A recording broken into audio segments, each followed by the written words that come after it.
Hello, everyone. It is Tuesday at noon Pacific, 3 o'clock Eastern, and I am Brenda Florida, certified life coach, welcoming you to this episode this week of Delight and Desire. I am a seeker of expansion and freedom and unapologetic, authentic self-expression. And, one of the things I love most about being a life coach is helping people break the habits they have that create undue stress, undue limitations on themselves. And I'm sure you all know exactly what I'm talking about. Anything like people pleasing, self-criticism, all those things are habits. They're mental habits, they're thought habits that we get caught up in, especially things like self-criticism, things that lead us into imposter syndrome and things like that. And so every week here on Tuesdays, we're going to explore how to really break those habits, and we're going to do it through delight and desire. Because I know that when we use what delights us and what we really desire as sort of the roadmap to figuring out who we are authentically, for figuring out what our truth is about something, that those lead us in the right direction.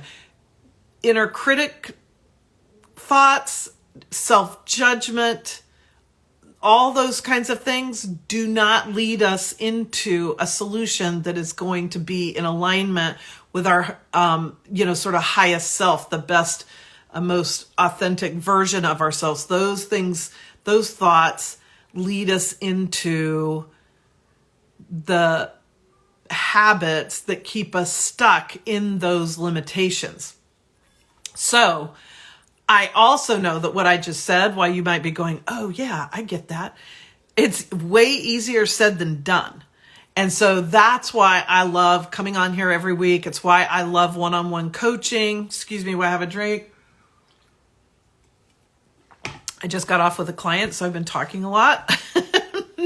And, I know that for those of you like me who are seekers and really want to discontinue the things that are not serving us and open up and expand into what will serve us, what will bring us into more of our truth. I mean, one of the things that I always think about in this, journey to truth and authentic living and all those things that are almost really buzzwords at this point, I think in our culture, there is something very grounded about them when you get to the actual living in it.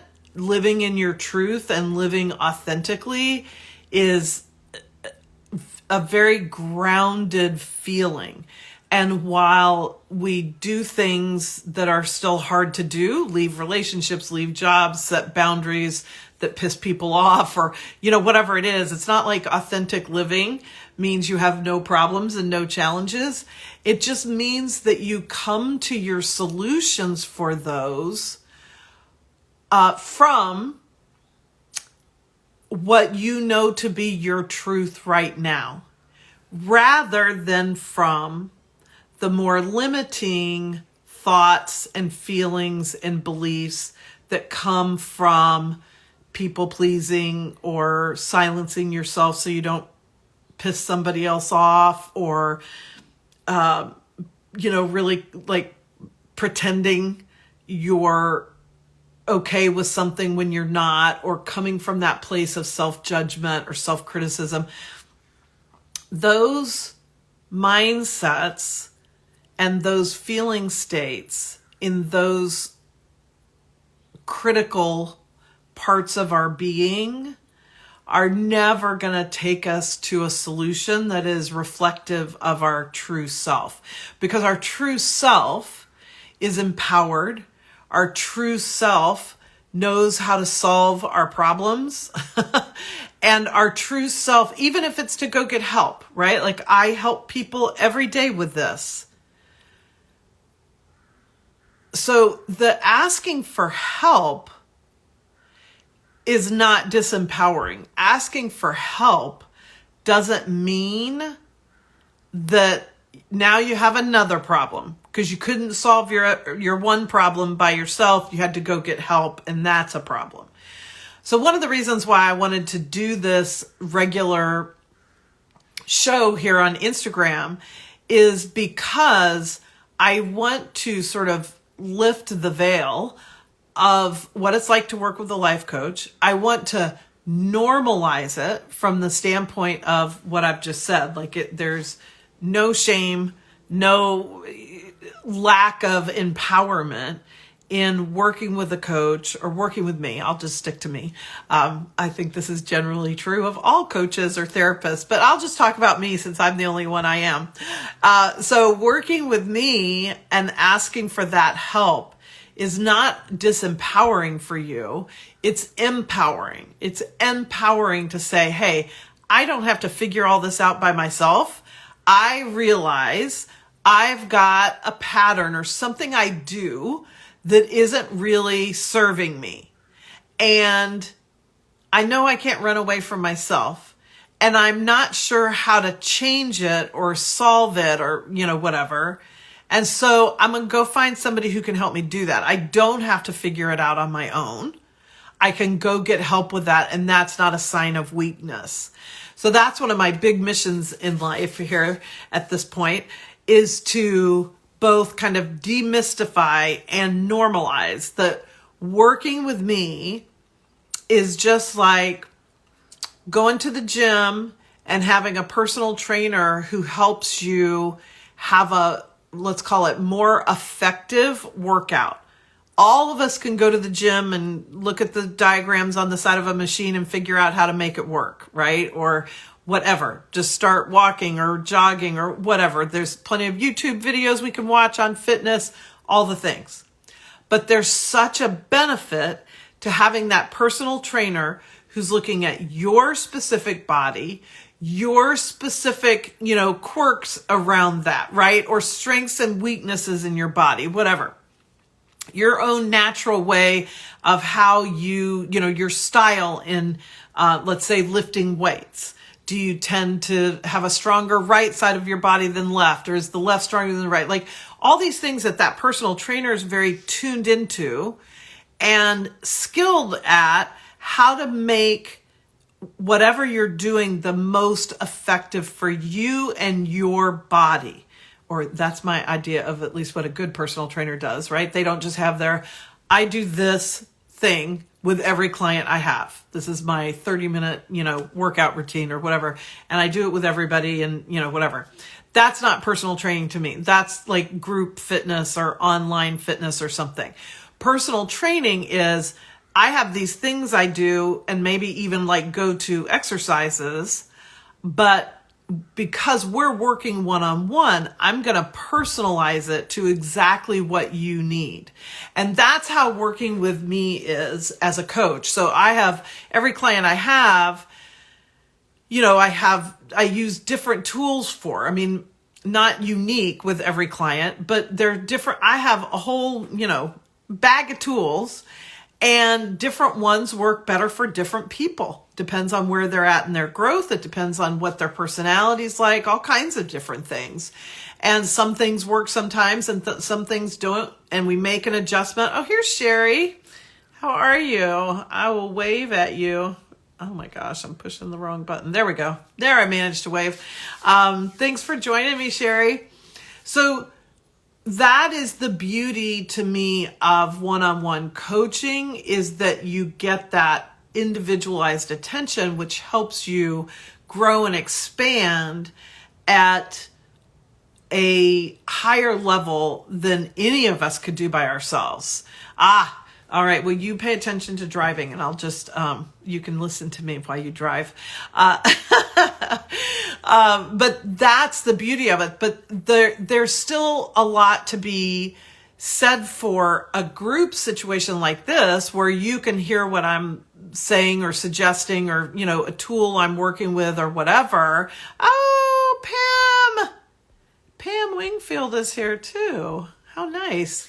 And you can benefit from that doing it yourself. It's just sort of the self-help version, coming to desire and delight or delight and desire is the self-help version of working with me. And then one-on-one coaching is that individual attention.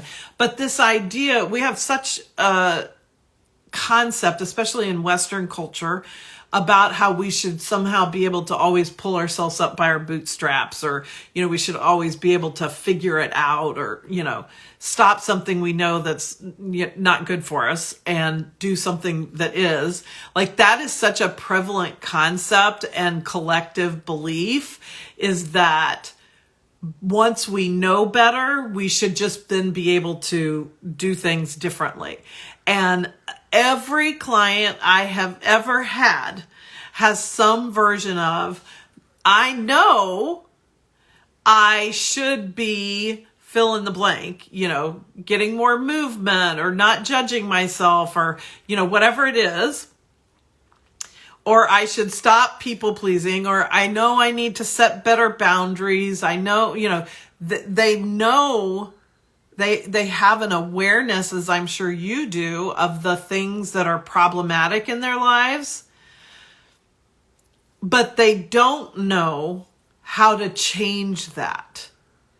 And a classic example was a client I had, and she's like, I know I need to get back in the gym because I feel better when I go work out a couple times a week. I need to drink a little less alcohol because I know I feel better when I do. I need to keep my desk space tidied up because when it's messy, I'm not as high functioning at work.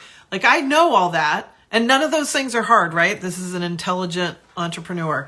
None of those things are too hard to figure out. But I'm not doing them. And that's what she came to coaching for. And so one of my best tips or tools that I can give you for when you have something that isn't really serving you, but knowing it isn't enough to change it, you're still doing it or not doing it, if it's something you want to do that you're not doing, then really looking into the thoughts that you are telling yourself around it is one of the most important things you can do. Because this is where, in the ideas of delight and desire, that's why I like to keep coming back to that. How does delight and desire fit into what I'm talking about? So if oh, hey, Jordan, so happy to have you here. If I want to, so I'm going to go back to my personal training example because Jordan's on here and she's a fantastic trainer as well as other things. If I want to do that and I'm not, then I need to look at, okay, so if my desire really is to work with a personal trainer, get to the gym more, whatever it is, something movement oriented is our example right here. I want to do that and I'm not doing that. So if my desire really is that I want to do that, okay, then I must be having thoughts that keep me from doing it, or I would do it because I want to. Now, here's the tricky thing. Sometimes you have to think about that desire piece because sometimes we tell ourselves, I want that, I want to work out more, and we don't really. We just think that's the right answer. It's not really my desire. I just know, movement is healthy and I'm not doing it, and so I'm going to say that's what I want.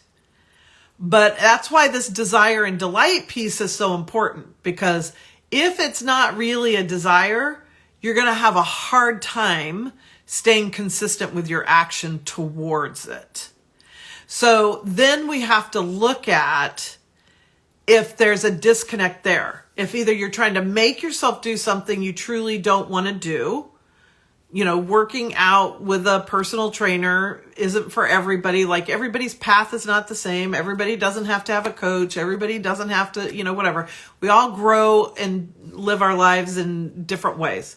And if you don't have a desire for that, trying to make yourself have one, for whatever it is, this happens a lot with the cooking, actually. Like, there's a lot of people. Oh, here's Lily's travel too. So nice to see you guys on here live. It's so fun to have people actually come on live. A lot of women particularly get into this with cooking, like as if they should like to cook. They should want to come home from work and cook dinner, because that's a big cultural feminine, archetype, is that everybody, all women should like to cook. And so trying to make yourself have a desire that you don't have doesn't really work. Now, if there's something that really serves you, like movement, okay? So whether you're going to the gym or just, walking or whatever it is, if you have a resistance to that and it's good for you and you want to feel, you want to have more of a desire, then you got to look at the thoughts that are keeping you from that. The thoughts that are somehow telling you, it could be a number of different things, but it could be either something like you're not going to be good at it. Like, I know I let that get me for a lot of years, that I'm not going to be good at working out. I'm not athletic. I'm not, like whatever. What's the point? I'll just take the easy way out and sit on my couch. So that I know that doesn't even feel like the truth to me. It feels like an indulgence. It feels like I want to pretend I can eat, 10 cupcakes every day and not gain any weight. Like, ooh, that could be fun. But I know that that's not realistic. That's not true. I don't like the word realistic very much, but let's say I know that doesn't feel true to me. It doesn't feel true to me that I can be a couch potato and live my healthiest life. So if I've got a thought that says, I don't want to move. I'm not going to be good at it. Everybody else in the gym is, in better shape than I am. Then it is those thoughts that are keeping me from finding the part of me that truly wants to live in a healthier body. So if you're live and you're not driving, and you want to comment, I would love to hear if that makes sense, if that resonates with you. If you're listening to this on the replay, then still put your comment in and I'll respond to it. But this is why mindset is so important, because there's always a story or a thought. A story is just a lot of thoughts strung together, right? When we are doing something we don't want to do, or we can't start what we do want to do, so we have the awareness. People pleasing isn't helping me. Not having boundaries with people isn't helping me. Like, this is problematic in my life, okay? But I can't seem to stop it. I can't seem to set the boundary. I can't seem to have the conversation. So when that's the case, it starts with, what are my thoughts? What are the thoughts I'm having that are keeping me where I'm at? Which in a situation like not setting boundaries could be, you're not worthy of that. You're not worthy of being with people that respect you and will honor your boundaries. You're not worthy of, being loved, or there's a million stories and thoughts that could go with that keep us into, this bigger concept of people pleasing, which is much more than not setting boundaries. But not setting boundaries is central to people pleasing. So there are thoughts that keep us there, and there are thoughts that make the idea of setting boundaries scary. Like, even if we like the idea of it conceptually, if we are not doing it, it's almost always because there are thoughts. And here is Florida. Hi there. having the last name, same last name, you might guess that we are related. That's just my daughter-in-law. So happy to see you here, Lee. So we're talking about boundaries. And so this idea that there are always going to be thoughts that even though you might think a boundary would be a good idea, like you could have that awareness. I know I need better boundaries with this person or in this situation. But there are some thoughts that are telling you why you should not set those boundaries, why it's scary to set the boundary. You might make them mad. They might reject you. You might lose your job, whatever it is. And usually these thoughts tend to go to the most dramatic, most, awful outcome. Oh, hey, Suzanne. So happy to see you here today too. So whatever it is, when we can find those thoughts that are keeping us in the pattern or the habit that isn't serving us and away from what we kind of even know we should do. That is so good to see you, Suzanne. Oh, wait a minute. My tripod's falling over. That is the first key, right? That isn't the end all be all, because you've probably noticed awareness doesn't solve all your problems. It's easy. So awareness is the first step. If we don't have awareness of something, sure, then we're really in the dark about it. But even if you're watching me, you probably are pretty good at having cultivated an awareness of what you're doing, and even the things you're doing or not doing, that don't serve you and keep you limited or keep you more stressed than you need to be. But the awareness that you're doing that in and of itself isn't enough to stop it. So we've got to break it down into, okay, so what are these causes and what can I do about those causes? And it is sort of like peeling back the layers of an onion. There's often more and more as you go deeper and deeper. That's okay. No need to get self-critical about that. But that is why I love what I do. And especially in a one-on-one situation where here I have to be more general. If I was with Suzanne or Lee or any of you in a one-on-one coaching situation, we could, just dive right into that thing that is the most central to what keeps you stuck in the pattern that isn't serving you, and then work to dissolve that, disempower it, whatever word you want to think of, so that it doesn't continue to come up and block you. So, but in a more general setting like we're in today, the way I would say it is, once you've identified those thoughts, or at least one that keeps you, for me with athletic stuff, I had this thought that I'm not athletic anyway, and so I'm never going to be good at any of it. So why go do it, right? That's pretty disempowering if you're wanting to start going to the gym, to say, well, I'm not going to be good at any of it, and I'm not good at this kind of stuff anyway. So of course that then creates an even bigger obstacle. But when I can look at those thoughts and say, okay, but wait a minute, is that really true? Is it really true that I'm not athletic? And is it really true that I'm not going to be good at any of the things I go try to do in the gym? Well, that is not true. And there's a part of me that knows that. There's a part of me that knows those really limiting thoughts are not true. Now, there still may be a part of me that believes them, okay? So we can't just dissolve a thought, permanently, in one wave of the magic wand. So there, for a certain amount of time, sometimes it's quicker than others, we sort of have these two versions of ourselves, one that believes the limiting belief and one that doesn't. And so that's okay. We just, last week I was talking about allowing, when you have the day or the moment where it's like, I'm not going to go, I'm not going to be good at that, I don't feel like it, whatever. Then we just say, okay, this is just this is that part of me that wants to avoid going to the gym and talk myself out of it.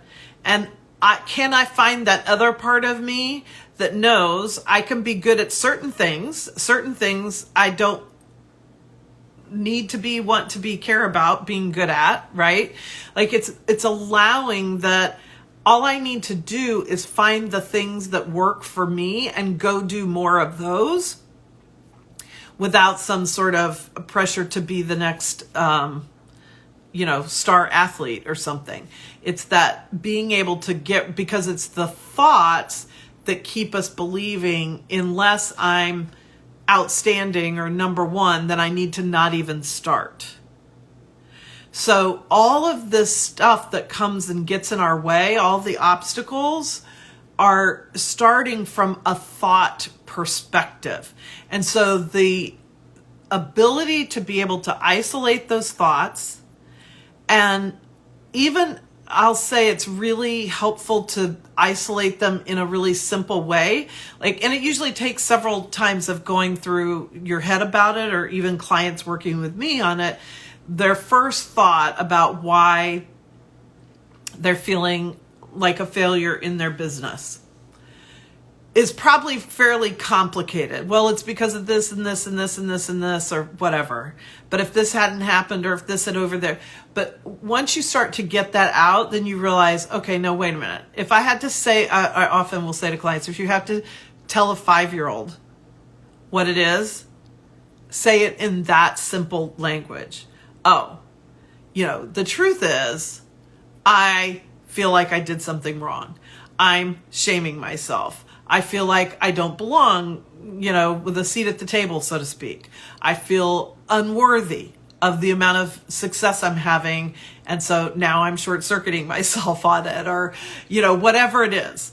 There's a thought there that's very simple that most 5-year-olds could understand, that is really at the heart of what is holding us back. And so then when we can isolate that thought and then ask that question, is it true? Is that really true? I made a mistake, and that's why my business is, not as thriving as much as I want it to be, or I'm not making as much money, or, whatever the problem is. There's that sort of disempowering thought. And if we can get to questioning it, is it true? Usually we can honestly say that it's not, because a lot of times our stressful thoughts are about something in the past or something that's in the future. Well, the past we can't change. Maybe I think I made a mistake there, but is that true? Even if I had a bad outcome from it, does that mean I made a mistake? So if you really get yourself with this whole, is it true? Like when I keep going with myself on that, it's really ideal that you make yourself either answer yes or no, and no qualifiers, no, but if this, then that, and da-da-da-da, but it was a bad, result, and so yes, it must have been a mistake. Really?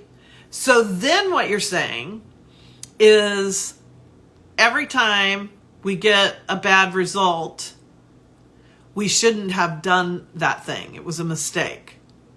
Well, that can't be true, because sometimes just stuff doesn't work, and, there's no blame or judgment in it. It's just like, whatever, trying to create a light bulb 9,999 times that didn't work, right? So what allows an inventor, like that story with Thomas Edison, whether it's 100% accurate or not, I don't know. But anyway, when you think of somebody who's an innovator and very inventive, they see all those quote unquote failures as, oh, that just takes me one step closer to figuring it out, right? So would they label that a mistake in the way that most of us use that word, which is very shaming and judgmental? No, it's just something that didn't work. So if I can look back at, like, say, as an entrepreneur, the trajectory of my business, let's say, you could, if you're not an entrepreneur, you can do it for the trajectory of your career and be like, should have taken that job instead of that job, or I should have said no to this or yes to that, or whatever it is that you're going back in time to self-criticize. Is that really true that you shouldn't have done that? Well, who the hell knows? Maybe that was exactly what you needed for your next growth, right? Like even getting fired. Think of all the people who have that story of being fired and it took them to their next best thing.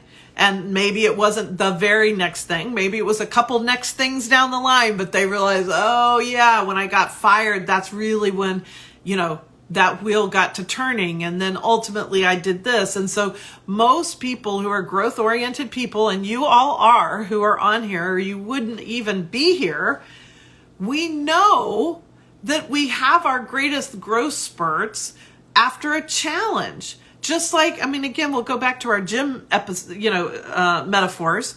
You're building muscle by stressing it.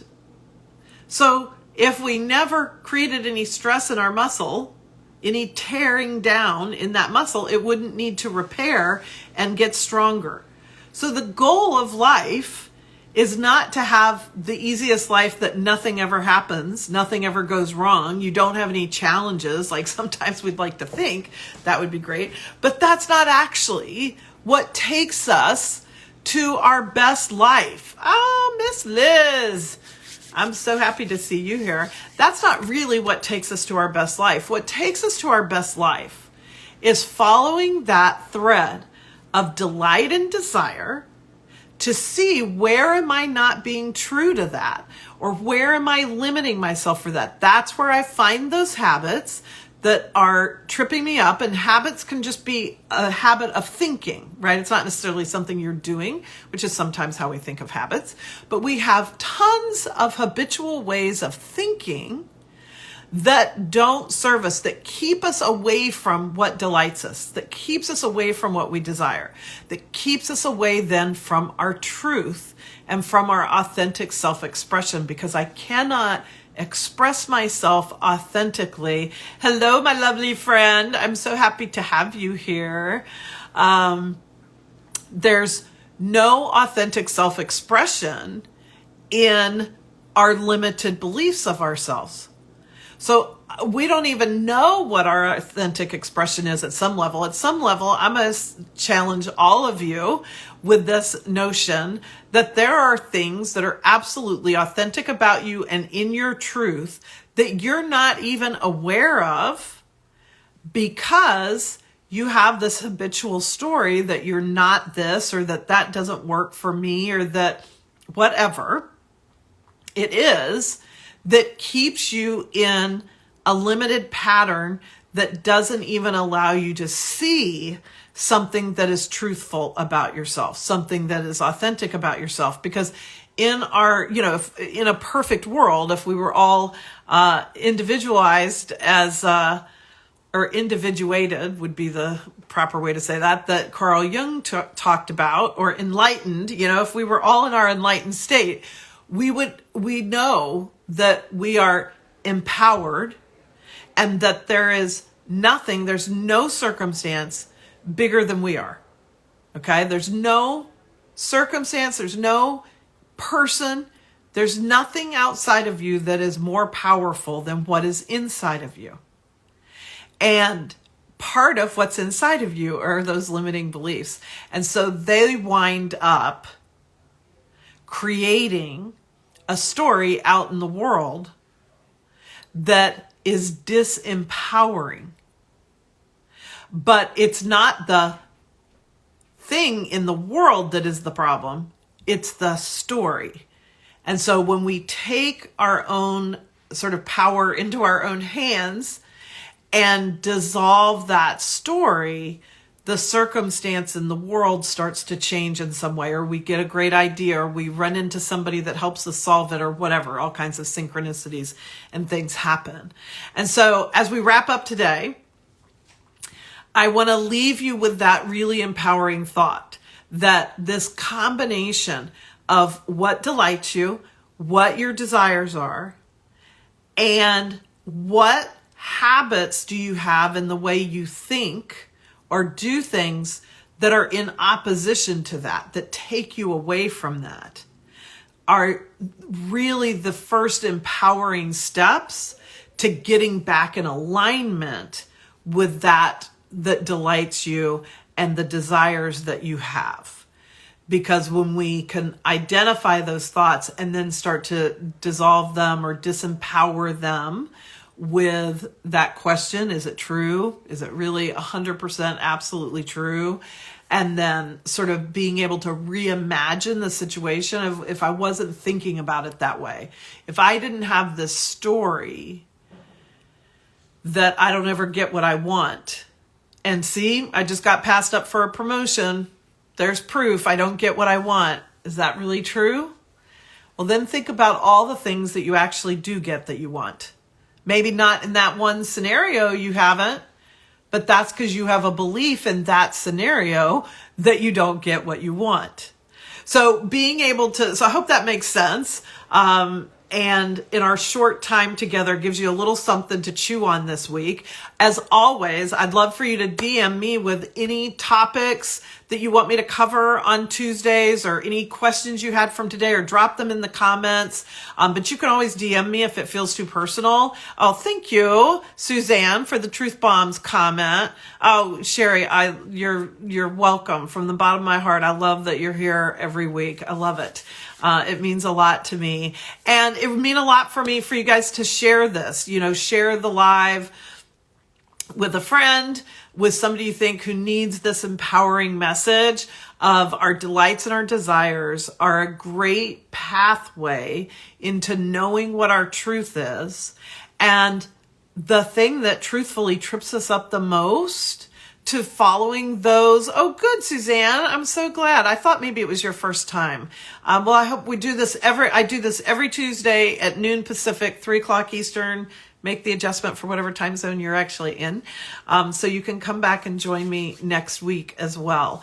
But this ability to really identify these thoughts that are keeping us away from those delights, those desires, and being able to start to disempower them, because there's so much power in what delights us and what our desires are. So I love you all. Mwah! Thank you so much for being here, and I'll see you again next week.